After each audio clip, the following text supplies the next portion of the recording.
সম্মানিত ভিউয়ার্স, আজকে একটা দুর্ঘটনা ঘটে গেল। আপনারা দেখুন এই ব্যক্তির সাথে, আপনারা যে স্ক্রিনে লোকটাকে দেখছেন, আপনার নামটা কি জানো ভাই? আমার নাম মোহাম্মদ নাসির উদ্দিন। নাসির উদ্দিন ভাই। হ্যাঁ, উনি এখানে মেরকট নতুন বাজার, অর্থাৎ এটা কুমিল্লা জেলার নাঙ্গলকোট থানার মেরকট নতুন বাজার। উনি একজন ক্ষুদ্র ব্যবসায়ী।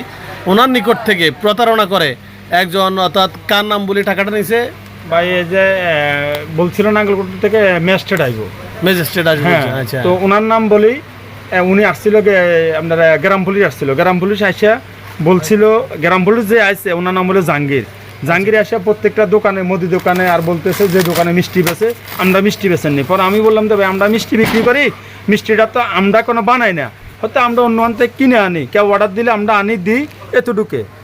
বলতেছে যে আপনি অর্ডার দিয়ে আনি দেন, এটা তো আপনি বেছেননি। আমি হ্যাঁ, তা আমি উনি অত মিষ্টি নিতে আইছে। যারা যারা মিষ্টি বিক্রি করে, যারা যারা এরকম করে, কিছু মুদি দোকানদার আছে, এইভাবে বলছিল যে উনি আসলে জরিমানা করবে। বলছিল যে 17,000 টাকা করবো।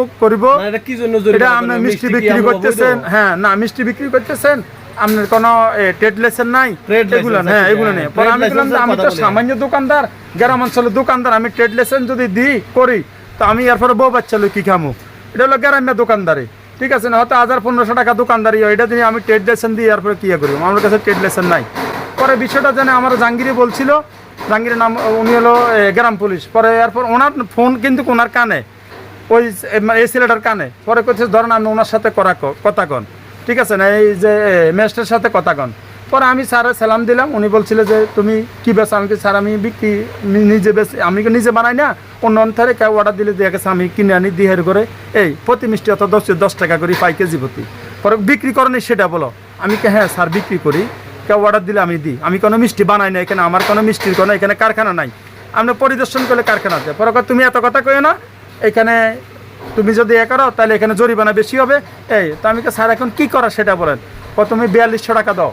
আমি কিন্তু 4200 টাকা কাকে দিব? মানে উনি মোবাইলে কথা বলছেন? হ্যাঁ হ্যাঁ, উনি মোবাইলে আমার সাথে কথা বলতেছে। 4200 টাকা দিছো নাকি? পরে না, হ্যাঁ পরে এরপরে ওই জাহাঙ্গীরে ফোনে দিয়ে কথা বলতেছে। পরে আমার তোর নাম্বার দাও, এই জাহাঙ্গীর তুমি ওই নাম্বার দাও। পরে আমি ওনার নাম্বার দিছি, জাহাঙ্গীরের সাথে কল করে আমার নাম্বারে ফোন দিয়ে করতেছে তুমি এখন টাকাটা মানে এই মুহূর্তে তুমি বিকাশ করো। মানে আমরা নাম্বার পর ফোন, হ্যাঁ পরে জাহাঙ্গীরের সাথে কথা বললাম, জাহাঙ্গীর অন্য দোকানে চলে গেছে। নাম্বারটা কি আমার কাছে আছে? হ্যাঁ ওই নাম্বারটা আমার কাছে আছে অলরেডি। তাহলে একটু দিয়েন তো আমাকে। ঠিক আছে, আপনি দিব আমি নাম্বারটা একটু পরে। আমি যাই না, পরে উনি আমার 73 একটা নাম্বারে ফোন দিছে। ফোন দিয়ে বলতেছে তুমি তাড়াতাড়ি ওই নাম্বারে বিকাশে টাকা পাঠানোর জন্য। পরে কইতেছে নগদ নাম্বার আছে, এখানে নগদ আছে। আমি স্যার আমার নগদ নাই, আমি টাকাটা লইতে হবে, আমার কাছে টাকা নাই। আমি তখন আমি আরেকজন থেকে 3000 টাকা দান নিয়ে পরে রিকোয়েস্ট করছি এর যে রিকোয়েস্ট করার পর দেখছি ঠিক আছে 3000 টাকা দান নিয়ে যাই হোক যেভাবে আপনি ওনাকে বিকাশে পাঠিয়ে দিয়েছেন। পরে হ্যাঁ ওনারে আমি নগদ নাম্বার 3000 টাকা দিছি। টাকাটা মারানোর পরে 5 মিনিট পরে বলছি যে স্যার নেতে আমরা যে টাকাটা নিছেন আমরা তো আমার রিসিপ্ট দিতে হবে। হ্যাঁ রিসিপ্ট তোমারই পাইবা, রিসিপ্ট তোমাকে দিবে, ঠিক আছে না? পরে আমি গ্রাম পুলিশের আবার তাই আমি কিন্তু আমার রিসিপ্ট কই? স্যার আইতেছে রিসিপ্ট দিব। পরে 10 মিনিট পরে দিই কয় কিয়া স্যারের নাম্বার হ্যাকার মানে হ্যাকাররা ইয়া করছে।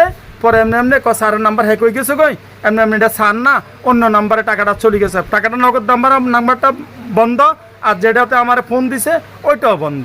যে নাম্বারটা থেকে ফোন দিছে ওই নাম্বারটা একটু বলুন। আমার যে এই নাম্বারে আমার ফোন দিছে 01860493173 টাকা পাঠাইছে। নগদ নাম্বারটা হলো আমরা 01826838423